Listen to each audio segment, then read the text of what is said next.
મહીસાગરનું ખાનપુર જ્યાં ભાદર ડેમમાંથી ખેડૂતોના સિંચાઈ માટે પાણી છોડવામાં આવ્યું। ભાદર ડેમમાંથી ભાદર કેનાલ મારફતે 50 ક્યુસેક પાણી છોડવામાં આવ્યું। ભાદર ડેમ મહીસાગર જિલ્લાના 3 તાલુકાના 8000 હેક્ટર જમીન વિસ્તારને પિયત માટે પાણી પૂરું પાડે છે।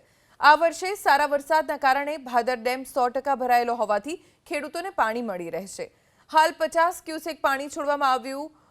માંગ વચ્ચે તો વધુ પણ પાણી છોડાશે। સુરેન્દ્રનગરથી સમાચાર। શહેરની ભોગાવો નદીમાં મેડિકલ વેસ્ટ નાખતા શખ્સનો વિડીયો વાયરલ થયો છે। જોરાવરનગર પાસે લોકોએ વોચ ગોઠવી ભોગાવો નદીમાં મેડિકલ વેસ્ટનો જથ્થો ઠાલવતા 3 શખ્સને ઝડપી પાડ્યા અને સ્થાનિકોએ મેડિકલ વેસ્ટ ઠાલવતા લોકોની પૂછપરછ કરતા કોઈ સ્પષ્ટ જવાબ નથી આપી શક્યા।